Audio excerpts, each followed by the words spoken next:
Up next, on Book TV's Afterwards, former FBI Deputy Director Andrew McCabe discusses the FBI, President Trump, and his firing from the Bureau. He's interviewed by New York Times reporter Adam Goldman. Afterwards is a weekly interview program with relevant guest hosts interviewing top nonfiction authors about their latest work. Hi, I'm Adam Goldman. I'm a reporter with the New York Times.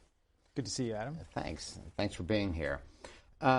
We know a lot about you. You've been on a book tour, or some of your critics might say a redemption tour, and we know a fair amount about you. That you were in the FBI for close to 20 years. 21 years. And you held a whole bunch of different positions. You tackled Russian organized crime in New York.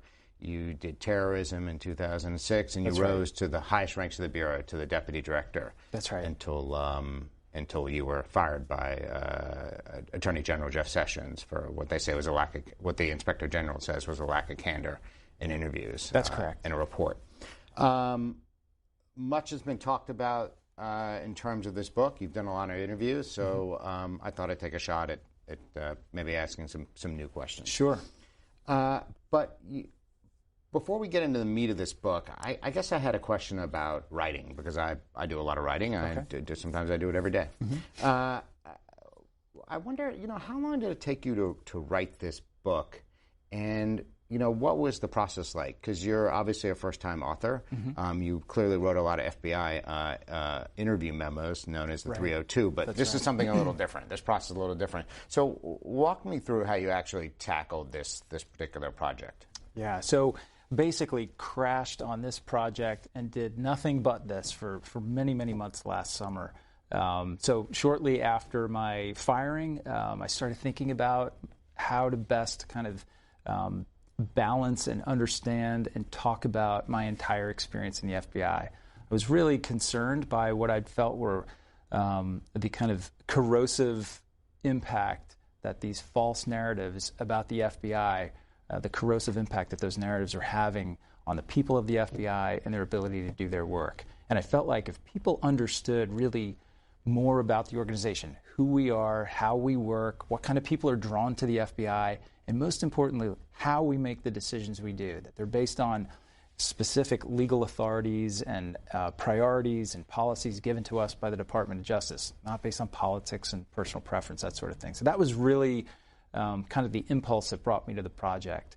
After kind of securing the support of course, St. Martin's Press, who's published the book, and they've been great, I started working with a team, a co-author and an editor who I worked very closely with on the project. So literally, we spent the entire summer every day together, either in my house or in a house he was staying. He had moved to for the summer and lived nearby, shoulder to shoulder, sitting at the dining room table with each of us had a couple of laptops out. And we spent the entire summer doing it, researching, talking, writing, editing, handing different pieces, different sections, different building blocks back and forth. Were you able to actually go back into the FBI and review any of your notes or any of your materials you had left behind, or were you basically having to reconstruct this from memory and obviously from newspaper articles and books that had been written on subjects you were writing about? So I had no access to any of my materials from my time at the FBI. All of my notes and memos and all that stuff remains in the custody of the FBI. So it was really from memory. But there is, as you know, a lot of it due to your own work and your paper's work. There's an incredibly robust factual record available in open source and publicly available material, and so we spent a lot of time reading some of that as well. But yeah, it was a real process. Because of the sensitivities of some of the information that you were exposed to or you handled at the FBI, did you make a decision while writing this book you weren't going to include it in it, and why? Oh, I absolutely made decisions to avoid talking about things, certainly anything that's classified. So I tried to refer only to those things that I could source to open source materials. And beyond just classified, we are concerned at the FBI about what we would call sensitive information, right? So something from a criminal case, for example. It may not be classified, the name and identity of an informant or a source, but it's highly sensitive. We would never want to talk about that person in a way that identifies them and could put them in danger or jeopardize their their relatives and their families. So I definitely made a concerted effort to avoid putting material like that in the book. And then, of course, I went through an extensive process with the FBI, which they call pre-publication review. We went over everything that's in the book and went through kind of a robust exchange about what I could include and what they wanted me to take out. Did they push back on publicly an open source material, things that appear in the Washington Post or the New York Times?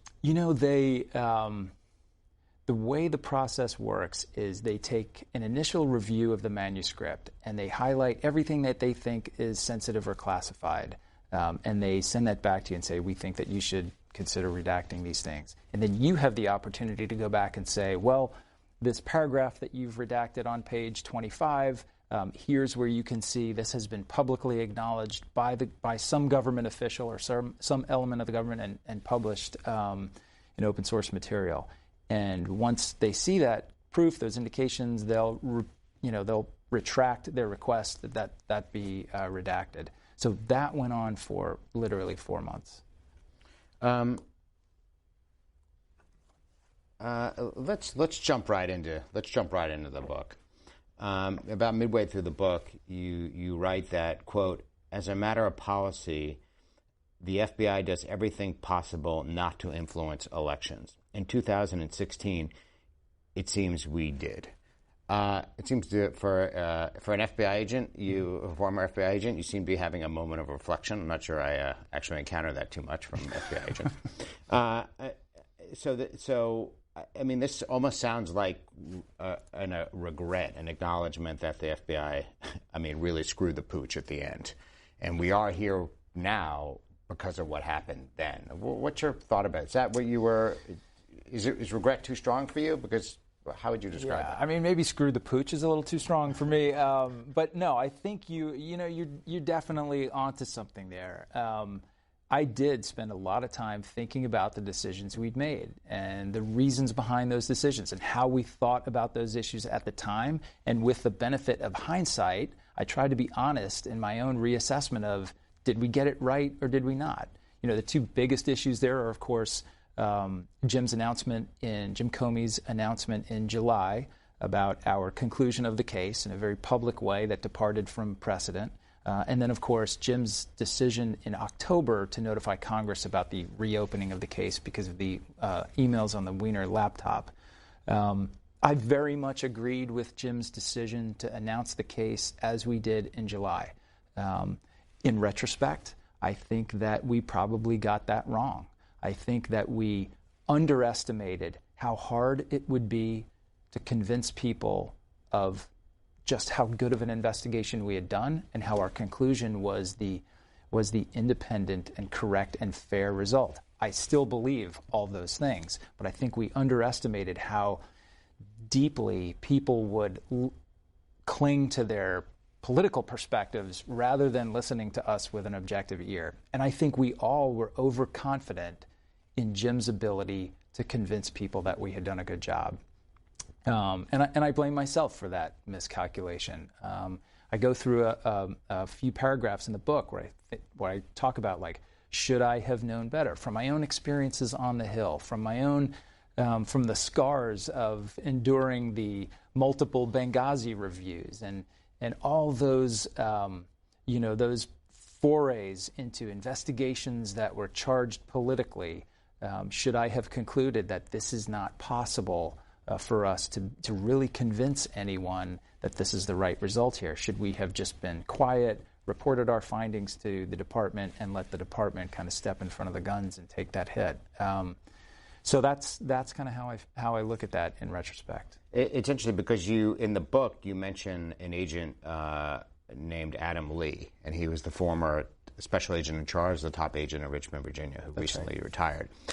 And and you think about somebody like Adam Lee's experience. He's a career public corruption investigator, right? Sure. And those people understand. People who do public corruption for a living, whether the agents or the prosecutors, understand do nothing to upset an election.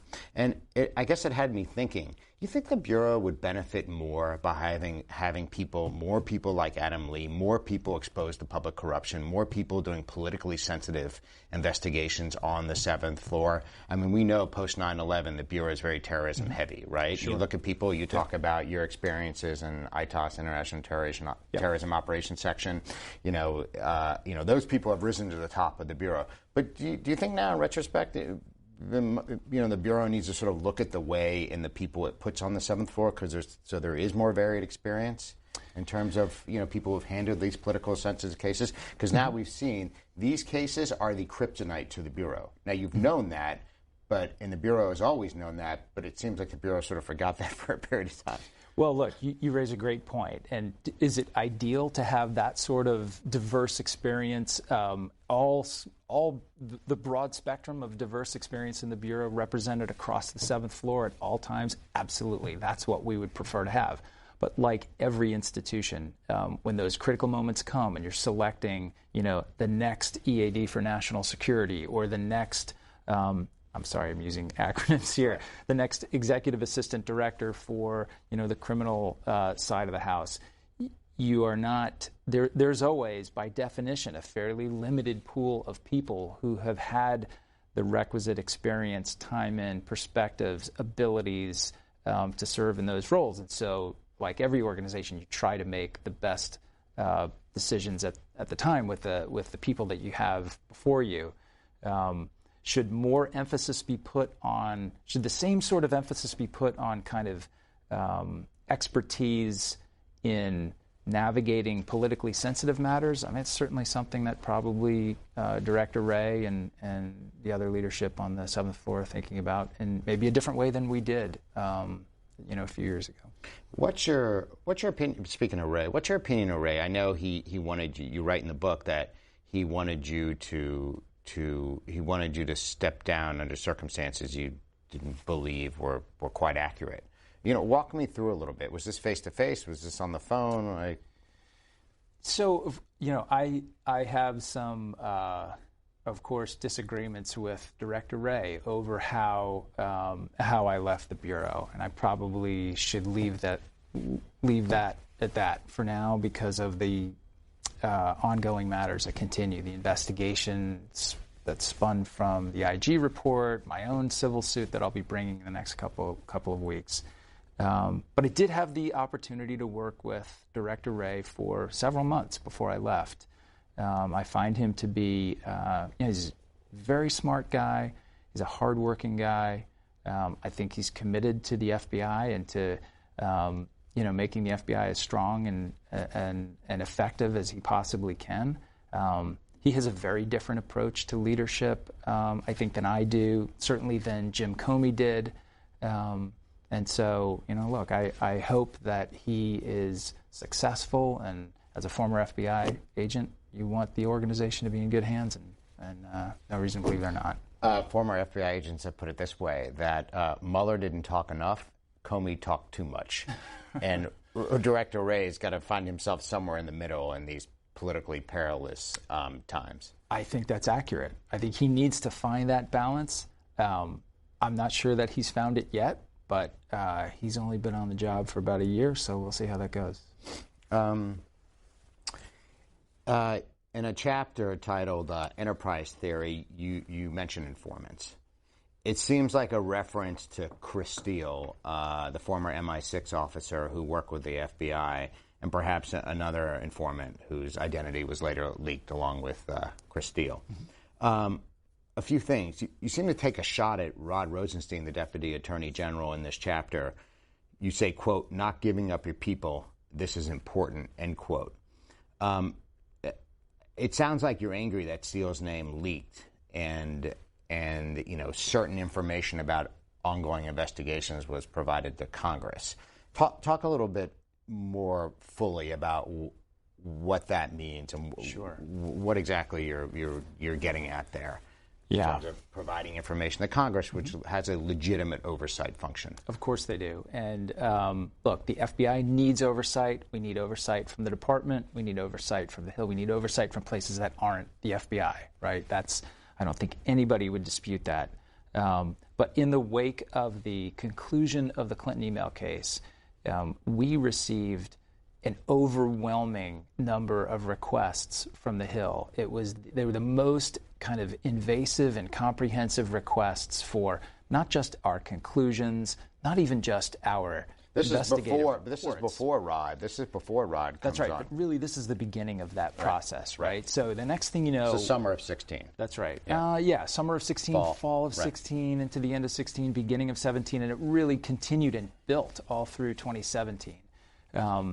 We were struggling to comply with these incredibly expansive requests we had gotten from the Hill, and a very granular information, raw investigative information, the types of things that are not normally provided, not normally shared outside the organization, outside the FBI, for very good reasons, to protect people's identities, the identities of employees, of sources, all sorts of things like that.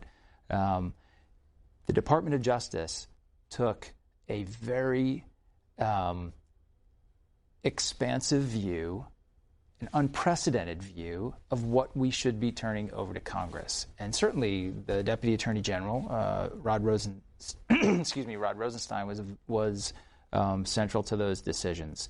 Why do you think Rod did that? Why did they, the FISA applications were originally given to Senator Grassley and Senator Feinstein early in 17, but that was to get Rod. That was the condition to get Rod Rosenstein confirmed. It's our understanding. That's correct. So that wall comes down there. Why do you think Rod relented going forward in providing Congress this granular information on informants and other issues?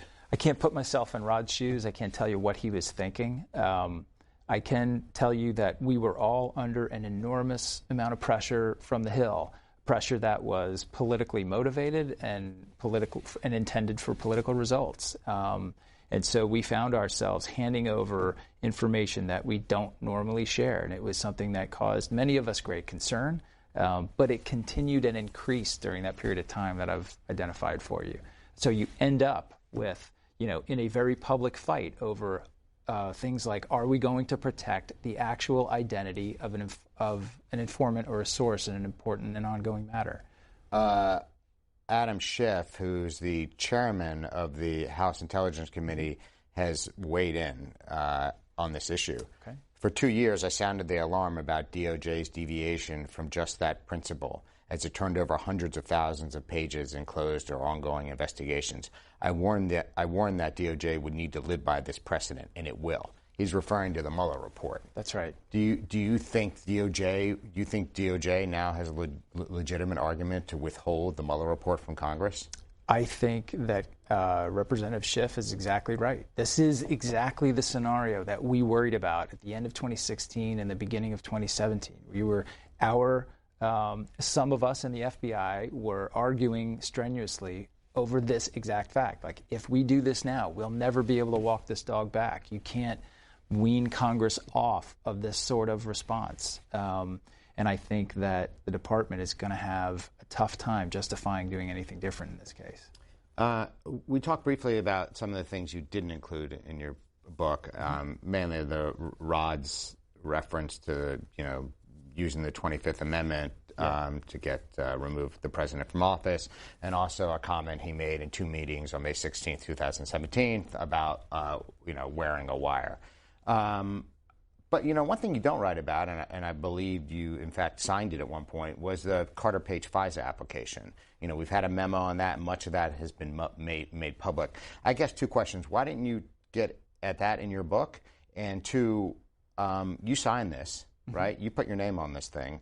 And there's been a dispute about how much of the Chris Steele dossier, right, the information that this ex-MI6 informant generated and provided to the FBI that contributed to this investigation.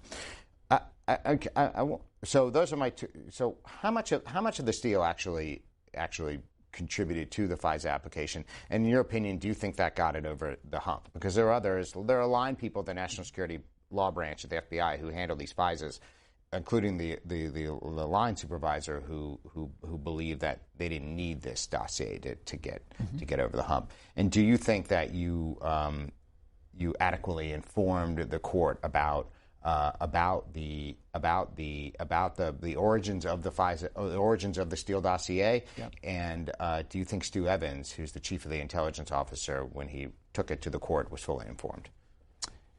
I do. I do believe that we adequately notified the FISA court of the information we were using and what we thought about that information. I think in fact, in my experience with FISA packages, I've never seen a footnote like the one we included in that package specifically for that purpose. This is like on page 16 or 8? It's about a page and a half long. Footnote, right. Footnote itself. It goes into great detail about our previous relationship, what we thought of the information we were getting from him, and kind of how we understood his involvement or interest in this stuff that was in the FISA package. So I do think we represented it adequately. I know that's a matter that's currently under investigation. Be anxious to see what they have to say about it. Well, the buck stops with the chief of intelligence at the Department of Justice. That's the penultimate person, right? Mm-hmm. Stu Evans. That's right. In your conversations with Stu, did the Justice Department, did that office, you reached an accommodation with him, right, in terms of transparency, right? Well, I'm not going to go into the details of the conversations I had with Stu. But at the end of the day, we put forth a package that, to my understanding, people in my building and the department were satisfied with. So to the extent that there were any concerns about how we represented what we knew about the informant and his potential, how he came involved in acquiring this information and what his background might say about his involvement in that collection, I think everyone was satisfied that we had represented that accurately and adequately in the package. The court was obviously satisfied. They signed it, 3 or 4 times? But there was one, right, there were 3 renewals, including by Rod, the last one. That's right. In May initiation and 3 renewals, one of which I signed. It took place after the director had been fired. And when you signed that FISA application, how extensive was your vetting? I mean, clearly you were involved in a lot of the conversations that were taking place. Mm-hmm. I mean, there are text messages, I believe, between Lisa Page and Peter Strzok that talk about pushing this thing through. Right. You guys had a lot of concerns. Why did you think there was urgency to push this thing through on October, 21st, 2006? What was the urgency there? You know, there's always an urgency about getting surveillance in place. You're conducting an investigation. You have probable cause to believe someone's an agent of a foreign power, which that was our feeling at the time, and the court obviously validated that assessment. So you want to get, surveillance, electronic surveillance is not a lazy, we'll get to it when we get to it thing. You do it because you think you need it then. So this was an approach that we felt was necessary and important to move the case forward. Do you find it extraordinary that you're talking about electronic surveillance on an American citizen in public? It is it's unbelievable to me.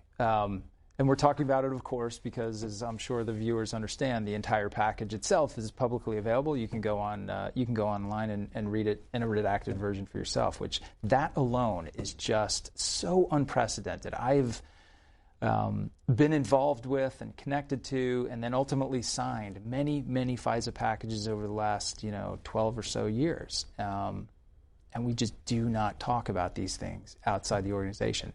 I think it's a sign of the incredibly fraught times we're trying to navigate right now over these issues. Let's move on here. In the days after Comey was fired on May 9th, 2017, this firing itself triggered a firestorm. You opened up on the investigation, the obstruction case, and a counterintelligence case. Mm-hmm. You did this within the FBI, and you wanted to lock this case down. But now we know, and I think you've said this, maybe not so explicitly. You didn't go to the DAG for approval. You had the authority to do it yourself within the FBI. Why not go to the DAG and get cover? the requirement when you open an investigation like this, which would be classified as what we call a sensitive investigative matter. A SIM. Right. That's right. Is that you notify the Department of Justice at a very high level within 15 days. And I, of course, did that. Rod and I discussed this as I was thinking about it. I informed Rod that we had taken the step, that the cases were now open. So DOJ had almost instantaneous notice, not like we sat around for 15 days. And that's what you didn't want to do. You didn't want to sit around and talk about this. You wanted to open this. You thought it needed to be open. I felt like we needed to move quickly. And again, I'm pretty clear about it in the book. My concern was that I probably would not be around for very long. And I felt very strongly that the investigation needed to be on as solid a footing as it could possibly be, because I really didn't know who'd be sitting in my chair the next day. This is a pretty chaotic period. Yes, that you write about in the book, and I think there was a lot of confusion, and I think one of the things we've thought about as reporters is if the president is investigating. I mean, if Mueller is investigating the president for possibly obstructing justice, and the reason you opened on him for obstruction was the firing of Jim Comey, how's Rod not recuse himself? And did Rod ever suggest you recuse yourself?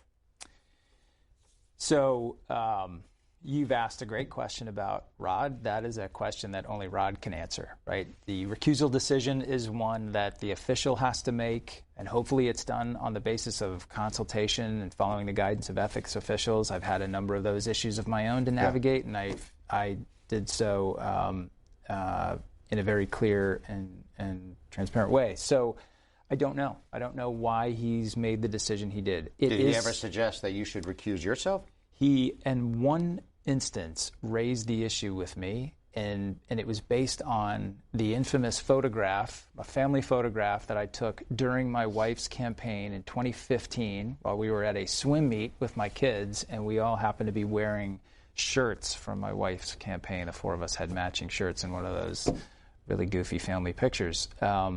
So he showed me the picture. You weren't campaigning. That was at a swim meet. That's right. Yeah, I didn't get involved in any campaigning or canvassing, or I played no role in the campaign whatsoever.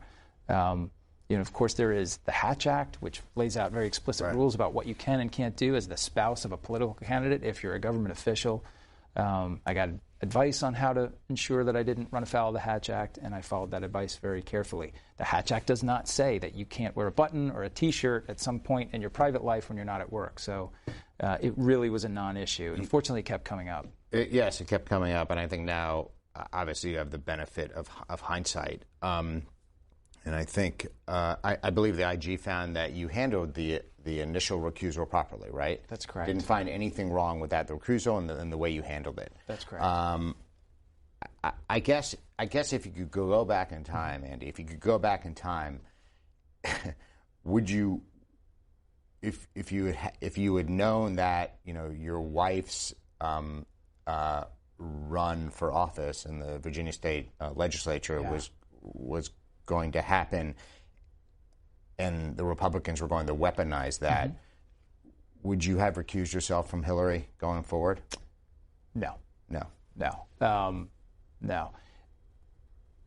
My decision about the recusal in the case, which of course came very late in the case and was at Jim's request.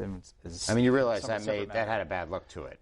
If you were going to recuse, you should have done it sooner. Doing it at the end just made it look bad. So, Adam, my own ethics officers and now the IG have all agreed that there was no reason to recuse from the Clinton case, which I wasn't involved in until 3 months after my wife's campaign had failed and was in the past. So, no, I don't think I navigated that issue incorrectly, and I think that my position on that has been validated by those who've reviewed it.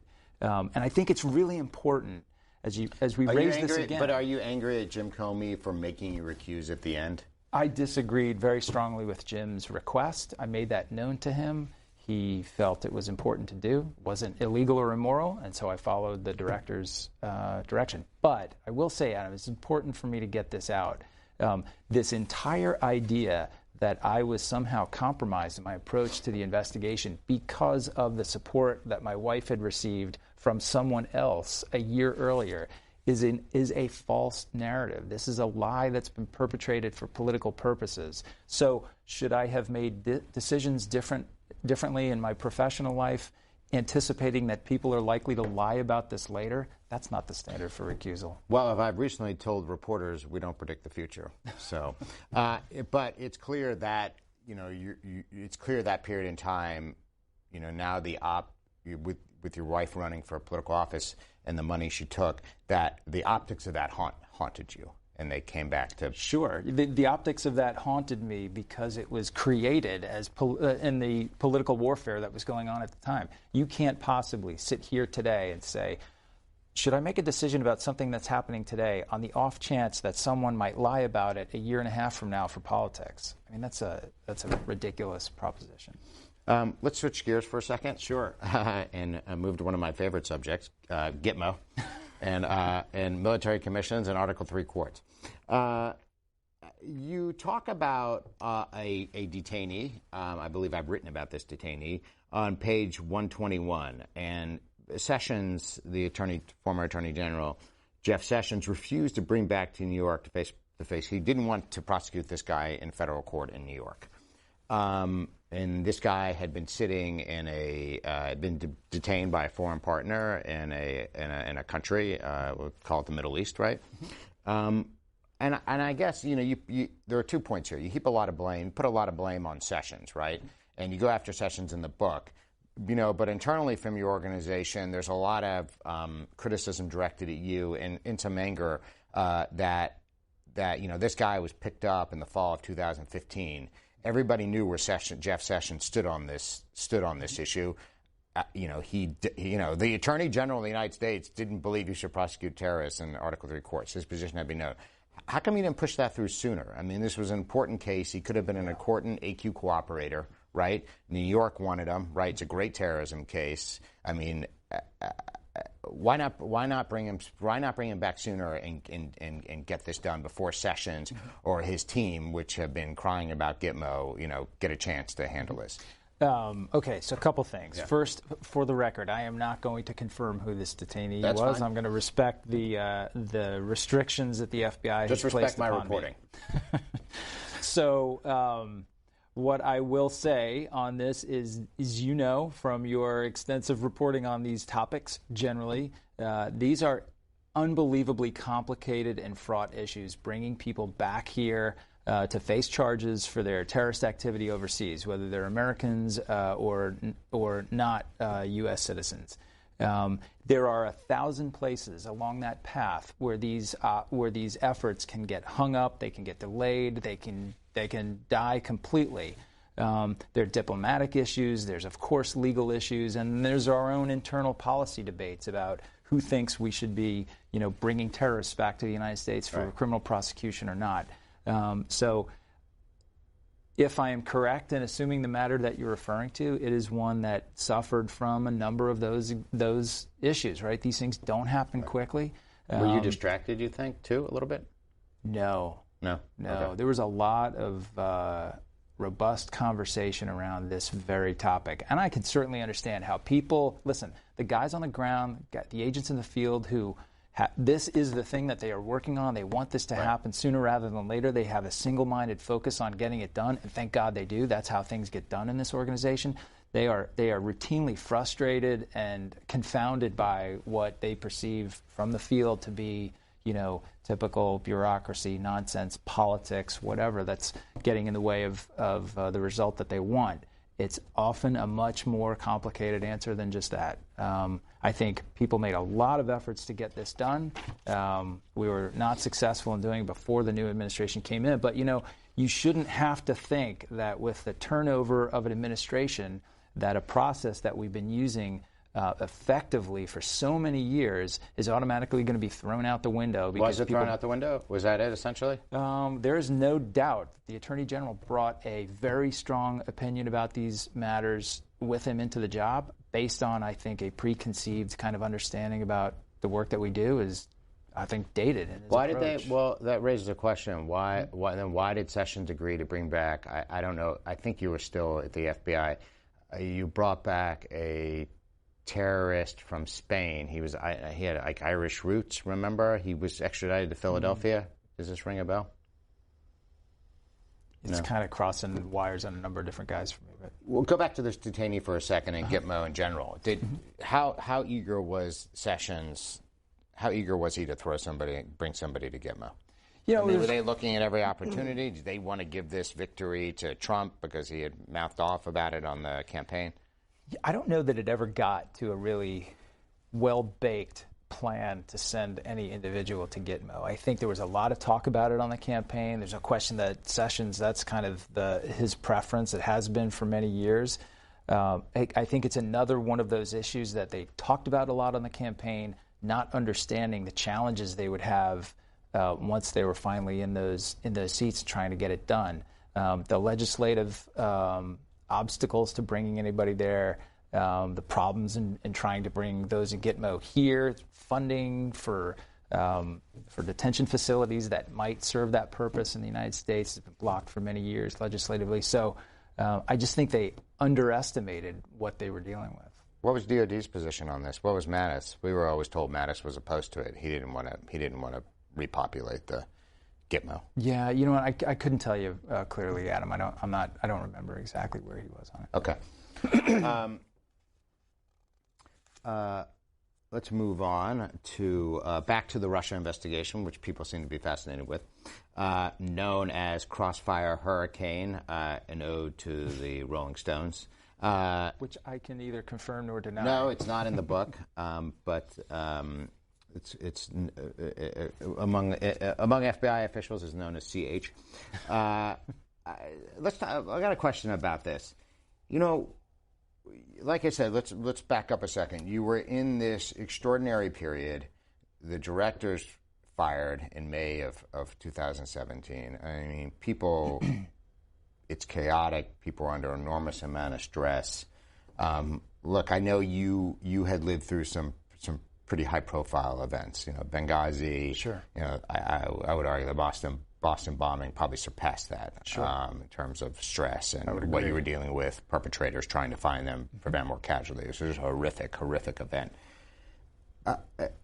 Do you think in this moment of time when you guys were rushing to open up on the president to lock in this investigation based on everything you had seen, which is it's in some ways an outgrowth of the Crossfire Hurricane investigation, do you think you panicked? Do you think you panicked an opening? Do you think cooler heads might have prevailed? Do you think, did you really think that the Department of Justice was going to stop this investigation? I mean, you can take away the prosecutors, but the files always live in the FBI, and you're not going to expunge information. Do you think you panicked in this moment, this extraordinary moment? Yeah. Granted that you had never seen before, that the people around you had never seen before. I don't think the country has ever seen before. Yeah. It's a great question, and my honest answer to it is no. I don't think I panicked. I don't think we panicked. Panic is not really, thank God, is not really how I react to things.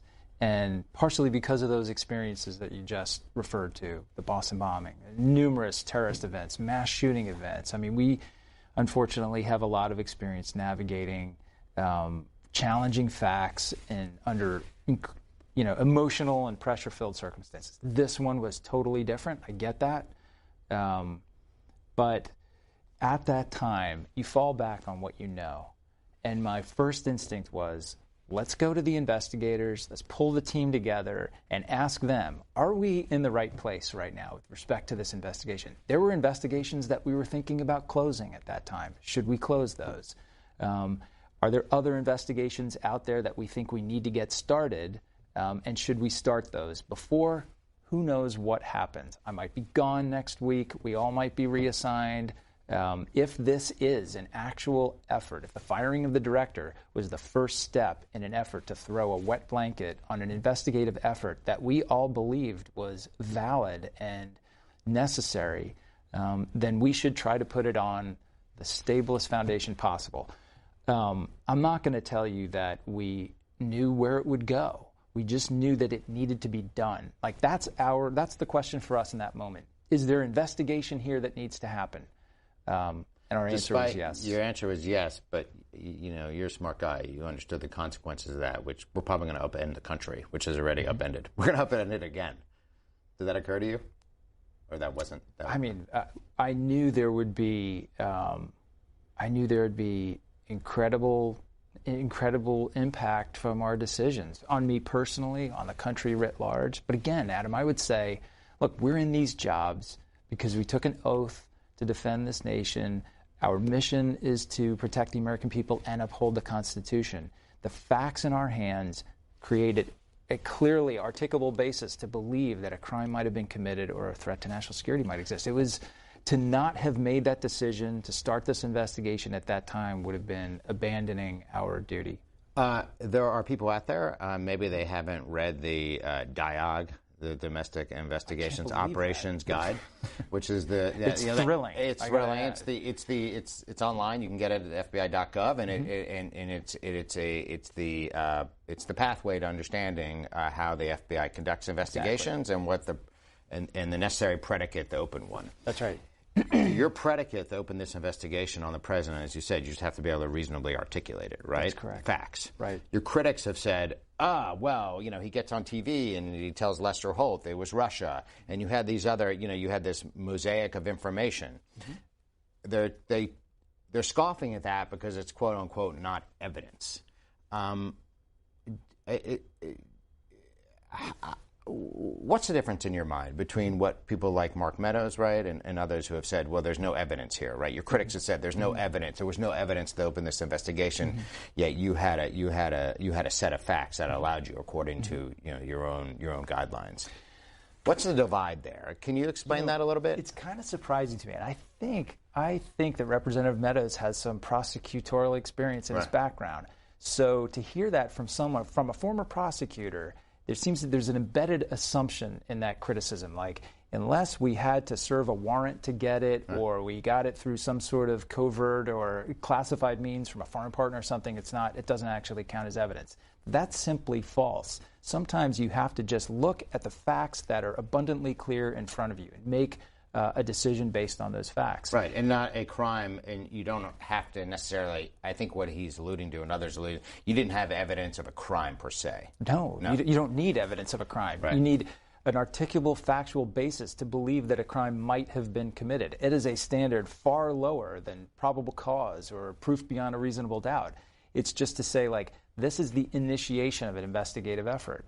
We're not convicting anyone with that decision. We're not throwing anybody in jail because we've opened a case on them. We're not indicting anybody. We're simply stating that with the facts we have, we now have an obligation to go forward and investigate. That's what the FBI should be doing, right? There's been a lot of talk lately about, shouldn't it be different because it's the President of the United States, or shouldn't you have stepped back and thought about it differently and been more careful? No, the FBI needs a clear and consistent standard to apply to everyone. Those sorts of qualitative decisions should be made at the Department of Justice. The FBI should investigate when we have facts that reach the declared threshold for an investigation, and we should refrain from doing so if we don't have those facts, period.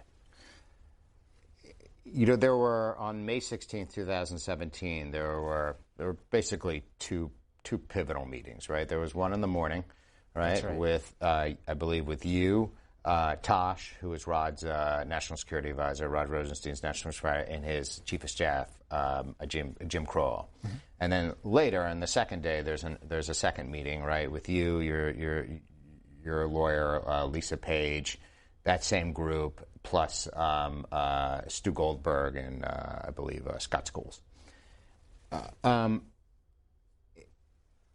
Who, in these two meetings, who else, obviously you write about pushing for the special counsel. You thought it was really important to get done. Mm-hmm. Who else was pushing for this special counsel among the select group of people who were privy to what was going on? Yeah, so it's hard for me to go back and parse out. Won't parse out who exactly said what. But I was not the only voice in the room that felt very strongly that the special counsel needed to be appointed quickly. The one other kind of strong opinion in that direction that I remember is Jim Crowell, who was at the time, I think, serving as Rod's chief of staff. Rod's chief of staff. Why did he think it needed to be done? Again, Adam, in retrospect, it's hard for me to sort out or say like what he was thinking. But some of the things that we were talking about were we had a briefing in front of Congress coming up to update them on the status of the case and the steps that we had taken. Rod was totally supportive of that briefing and the decision to do it. He was very clear about wanting to do it with me, which I thought was the right thing to do. But I made it clear to him that, if he sat in front of those representatives who were many people were calling for the appointment of a special counsel, and he needed to be able to say that he had done it or here's why he didn't. And if the answer was he hadn't done it yet and wasn't going to do it, I told him I thought he was going to get a lot of pressure about that. And I remember Jim being kind of saying some of the same things.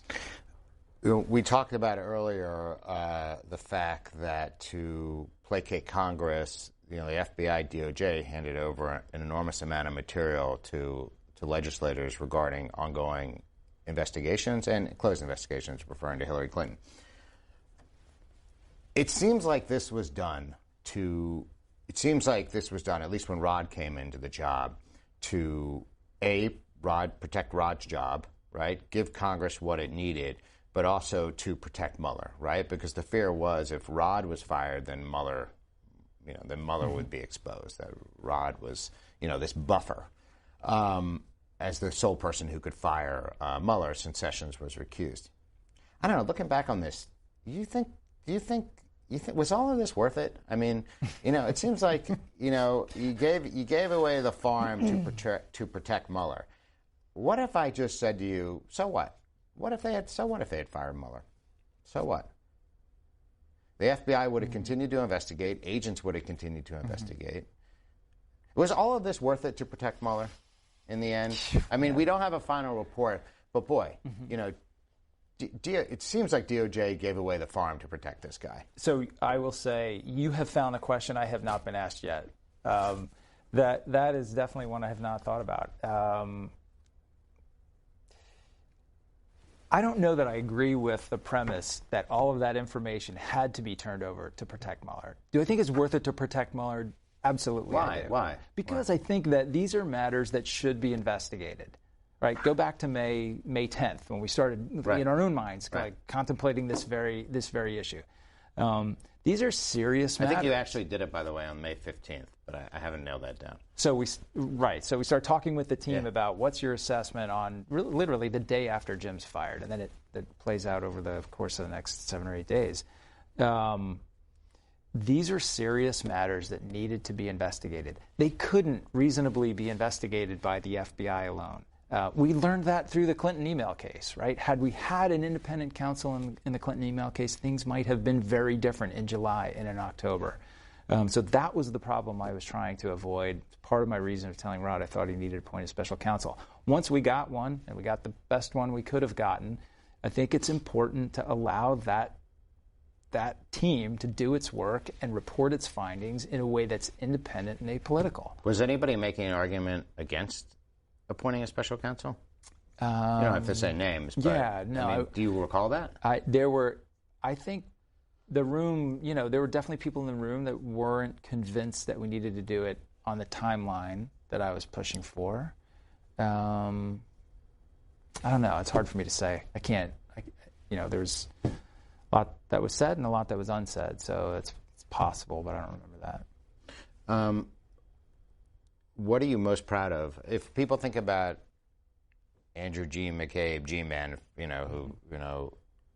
what what's your legacy? Because you've got clearly, the bookend of this took a turn you didn't expect. Of course. I mean, what do you think your legacy is at the FBI? Well, of course, I hope it's not that, right? I mean, to serve 21 years in the FBI and then to leave and be branded unfairly, I believe, as a liar is just it's sickening. I mean, it troubles me so deeply, even to this day. It never gets really any better. That bothers me, but ultimately I am confident in standing by the decisions I made and the things that I did. Completely fair for people to disagree with those decisions. If somebody wants to come in later and say, hey, you should have thought about it differently, or you're not very smart, or you made the wrong call here, that's fine. I mean, people are certainly entitled to those opinions. What I hope resonates out of the work that we all did, it wasn't just me, right? It was an entire team of people who worked incredibly hard on some unbelievably challenging things that people really hadn't thought about before. We tried to navigate those challenges with an eye on our role, our authorities, our mission. What are we supposed to do here? How do we protect the American people and uphold the Constitution? I think we made some very tough decisions under tough circumstances. Many of us have suffered greatly personally as a result of those decisions. I would do that. I would do it all again tomorrow. I really would. I think that I've said this in a couple of places, like if, as a deputy director of the FBI or acting director in any of those jobs, if you're not prepared to get fired for making the decision that you think is right, you should not be in that job. So, I wish it hadn't happened, but I'd make the same decisions again. What do you think Mueller's legacy will be when this is over? And do you think Mueller is perturbed by Trump's Twitter attacks? Relentless Twitter attacks on the angry Democrats. I think he probably laughs about them. I mean, this is a guy who gets perturbed if you wear a checkered shirt, so it's a hard one to judge. But he's not the kind of guy that takes this. He stays focused on what he's doing. He lets this noise play out around him, and he doesn't get involved in it. Did you see, is that the way he operated at the FBI? Absolutely. I mean, with all the political issues he faced, and the underwear bomber, how that was turned into political attacks on the left. You wanted to read a guy's rights. Did he just sort of tune all that out? I mean, he's definitely aware of it, right? He monitors those things. But I think his preference, at least as I observed it, was for us to stay as far out of that fray as we could, and then we could continue doing our work as in as clean and purposeful a way as possible. What I learned in my own time was that, the Hill came to play such an active role in the work that we were doing, and we needed to be more interactive with, particularly our overseers on the intel committees. We needed to be a little more proactive in sharing information about a national crisis or a mass shooting or something that just happened, how we were handling an attempted terrorist attack. And by being a little bit more transparent and open with what we were doing, we could, build support on the Hill instead of constantly fighting our way out of a hole. So I think there's a balance there. Sadly, I think the Bureau has regressed on that front. As a reporter covering the Bureau, I think we benefited some by that transparency and the FBI providing clear and accurate information after shootings and exposing us to leadership within the Bureau. Whether it was in a gaggle or press. Yep. I think the Bureau has stuck its head in the sand at the moment, and maybe rightly so. Do you think that, speaking of Mueller, do you think Mueller will provide a lengthy report to the American people? I mean, well, obviously to the Department of Justice, or is he just taciturn and it's not his style? What do you envision? I know you're guessing at this point, but what do you envision? Totally guessing. So I wait to see like everybody else does, but I think that he'll provide a robust, detailed report to the Attorney General. The idea that he would give the absolute minimal information required, like we recommend, charges against these people and none against these people, something like that, is just, I think, kind of silly after 2 years worth of work. Right. If he was going to recommend charges, he would have charged. Right? Yeah, and I think he'll explain what he thinks about those people he investigated. Now, what we all ultimately see from a report like that is a much bigger question. The department has some tough decisions to make, and I think, as we've discussed, they've, to some extent, backed themselves into a corner, at least in terms of what they'll share with the Hill. I think, my own personal opinion, I think they should share very robustly with the Hill, and I think they should share with the American people as expansively as they can, acknowledging that there's all kinds of things that will mitigate against, there are going to be details that are classified or sensitive, there will be privileged material in there, things like that aren't appropriate to share. But I analogize it to the way that we handled the intelligence community assessment about, our report assessing the Russian meddling in the 2016 campaign. I mean, that document in its original form was one of the most highly classified, compartmentalized things I've ever read. We were still able to come up with an unclassified version that we shared with the public that at least gave them our conclusions and the basis for those conclusions. So I'd like to see that here. What's next? Typically, somebody retires from the FBI as a deputy director. You get a 7-figure job at some hedge fund. I'm not sure if that's going to happen now. Yeah. What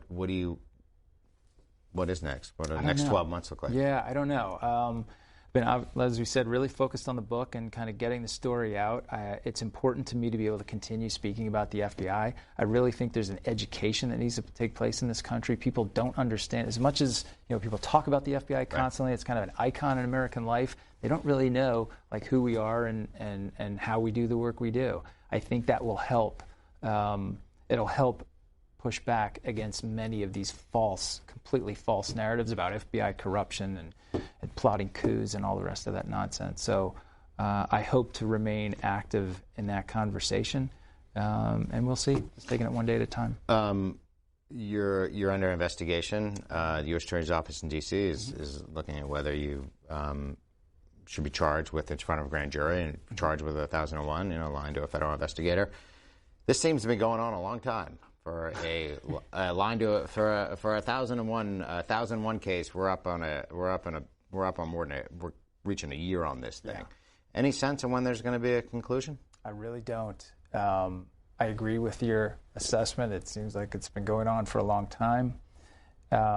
We've had a number of exchanges my attorneys have with the prosecutor's office, and so we wait to see what happens. You think the U.S. attorney's in a pickle? It would seem they probably are. I don't know. A declination could really anger the president. There's all kinds of ways to speculate about that. Here's what I'll say. If they are guided by the law and the facts, which I give them the benefit of the doubt that that's how they'll make the decision, right. And if that is how they make the decision, I don't have anything to worry about. However, if their decision is impacted by politics, if it's impacted by, the president's tweets and pressure from who knows where, then nobody knows what will happen. Okay. All right. Well, thank you so much. Thanks, Adam. It's great. Appreciate it.